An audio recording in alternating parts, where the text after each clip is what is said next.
First thing, Brock, obviously you did ton of interviews at Iowa State, all those years, but what's been this like for you, this whole media whirlwind in the last like 5 weeks? What's that been like for you? Yeah, I mean,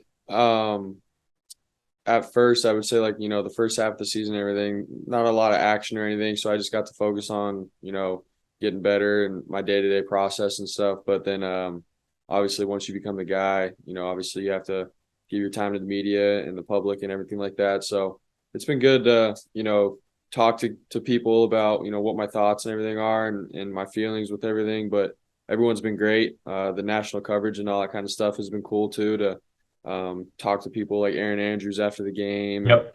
and Al Michaels and all those people. So it's been pretty cool to meet these people that I've watched growing up, and now they're interviewing me and stuff like that. So it's been a blessing. It's kind of has some similarities how you started in 2018, where you weren't the starter, and then the Oklahoma State game happened, and you just kind of took control. Did you see the similar, kind of like the kind of similar to what happened in 18 when you took over at Iowa State to what happened in the Miami game? Yeah, I think it's funny how it all works out in a sense. I didn't know, when my timing or anything like that would come. I just wanted to be ready and be prepared for my opportunity, whenever that may be. But in 2018, that was the case. I didn't go into the season like, man, I got to be the starter. Or I have to do this or that. I just wanted to focus on getting better every single day and be ready. And then my shot came against Oklahoma State. And then, yeah, the same thing happened this year. The whole season I was ready and everything. And my opportunity came against the Dolphins. And so, in a way, it was very similar. Different parts of the season. Oklahoma State happened a little earlier Yep. compared to coming in against Miami later in the season. But same kind of thing, going into the season as a third string guy and be ready for the opportunity. You know, Many of your teammates have raved about your confidence and your moxie in the huddle. How important was that for you to show the team when you took over, as starting quarterback, to show that confidence? Yeah, I think naturally, playing quarterback, that's the position that, the guys look up to, like in the huddle and everything. Like however he's feeling is how we're gonna feel too. And we feed off that kind of mentality and emotion. And so for myself, that's always been the case my whole life and career of playing quarterback. I just want my other teammates to feed off my energy, feed off of how I feel. When things are great, stay calm. When things are low, stay calm, like we're good. And guys feed off it. And so even as a rookie quarterback, I've, day one when I had to take over or whatever, it's been, man, I go in there, I do my job. They feel that, they sense it, and it helps them play their game and stay calm, cool, and collected as well. So A lot of the media people have talked about, how important it was for you to be a 4-year starter in college at a, Power Five school. How much do you think that helped you to transition once you took over in the NFL? I think it helped tremendously. Just for the fact of, getting a lot of reps and seeing different defenses and the studying and the preparation, all that kind of stuff. I think it really did help all the way up until this point. Just because, I've been in a lot of situations, a lot of environments, where, you have to get the ball, drop back in a crucial part of the game or whatever. You got to see rotation, all this different stuff. All those reps and snaps that I got for 4 years helped me to where I'm at now. Obviously, everything's a lot faster and more detail oriented, but those reps, man, did help me, evolve my game and my mindset and in terms of being ready for when my shot came at this level. So definitely helped. You kind of, hear a lot of times that, like every rookie has that welcome to the NFL moment. Did you experience anything like that? Man, I think yeah, there's a couple shots that I've taken so far. Early on in the Miami game, they blitzed me a lot, and so I had to take some on the chin early on. And then even my first start against the Bucks, literally the first play of the game, Yeah. safety came off the edge and just totally took me off my shoes and everything, and it was a hard hit. And that I But think you that was did hang on to the ball. yeah, I did hang on to it and everything. So we got up. ended up scoring on that drive, but it was definitely a wake up call. It's like, man, like every single week you're gonna get everyone's best, and they're gonna bring it. And so a couple of those hits definitely woke me up and shook me up a little bit, but it was much needed. It was good. The Niners have played the Bears, they played the played the Rams. Did you get a chance, to catch up to David Montgomery and Jake Hummel before the game? And then have you, kept in contact with the other, teammates in the NFL right now?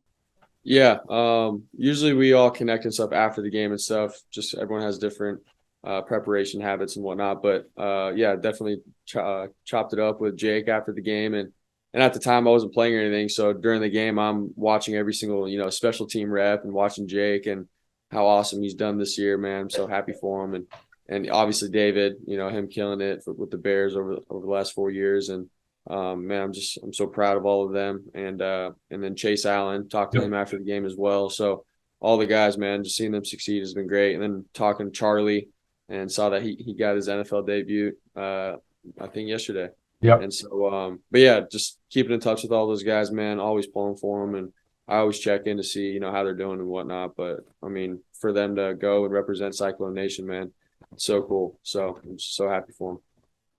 Well, Brock, I'm a nerd, so I've been doing research on your career, and I figured out that 38% of your touchdown passes in your college and NFL career have been to tight ends. So, what is it with you and tight ends, and what was that like, first of all, to have such great tight ends at Iowa State with Charlie, Chase, and Dylan? And now, what's it like to throw to George Kittle, who's obviously one of the best tight ends in the NFL? Yeah, I think in college, especially, like anytime you get a man-to-man matchup or anything, my whole mindset was, man, how can I get the ball to a great matchup with, my tight end on the safety or linebacker or whatever. So I sort of got into a routine with that, and that obviously I think helped me for this year with George. George does a great job of winning his matchups. I just got to get the ball in his area. He creates great separation, and then obviously George's ability to run after the catch has been amazing. Yeah. So for me, man, I love throwing to guys that go have a big frame, have a big old catch radius and stuff like that. So it's not like I go into it like, man, I have to feed a tight end, but it's definitely something that I can like sink back into, like knowing that those guys are always reliable and they know their job and they do it well. So I love my tight ends. So, how much has George with the Hawkeye Cyclone thing, like in the locker room? Is that a lot, or is that just what they do in the public? I would say at first it was, right the first day I got here, literally I saw my locker and I walked up to it and I had a Hawkeye football t-shirt hanging there. I was like, you got to be kidding me. This is going to be a long one. But other than that, we've always, sort of thrown shots at each other and whatnot. We made a deal. Whoever won, the game, the Cyhawk game this year, the other person had to put on a jersey and stuff. And I had the Cy helmet get shipped out, but it never came through. It got lost somewhere. Oh man, that would have been epic to have a picture of George in a Cy helmet. But it's been good. We always talk about it and stuff. We're more proud to represent the state of Iowa than anything. Obviously we have our competitive nature with our schools, but the fact that we're able to, have success together and put on for the state of Iowa, that's what we're most proud of. Brock, what was that like to have your parents, at that game in your first start? And, obviously that kind of went viral with your dad. I mean, that had been pretty cool for you. Yeah. Just all of it. It was a dream come true, honestly. I didn't go into the game like thinking more than it was in terms of, man, it's a football game. I have to prepare for the Tampa Bay defense. Obviously, Tom Brady's on the other side of the field, which is awesome, but I'm playing against the defense, not necessarily Tom. And so everything fell into place how it needed to. Our defense played a great game, and then our offense guys made plays. And then obviously to have my family there was one of the best moments in probably all of our lives. To be able to do that together and celebrate together was amazing. So, and then see my dad cry and have all that emotion, and same with my mom. All their work and dedication that they've had in their children's lives to get to a point like this in their life was pretty cool just to see it all unfold. So very thankful. Brock, I got one final question. Most people don't know this, but you came back to Ames during your bye week this year. I mean, how special of a place is Iowa State to you, and how much has Matt Campbell meant to you in your career? Man, one of the best places, that I've ever been to in my life. Obviously, I was there for 4 years, but what makes it special is the people. And I tell everyone that, because everyone always asks me, man, what's in the middle of Iowa? What's in Ames? And I'm like, it's obviously an agricultural place and stuff with the farming communities and everything. But the people, man, like everyone's so down to earth. They're real. Everyone helps each other out. Just genuine people, and you just love being there. And so everyone took me in with open arms over my time there. And I always want to go back and just see everybody and tell everyone how much I appreciate them and how much they invested in my life. So it's one of my favorite places to go. I'll always continue to go back. And then Coach Campbell, obviously, just the way he gives players that he coaches like hope and just a shot to accomplish their dreams and stuff.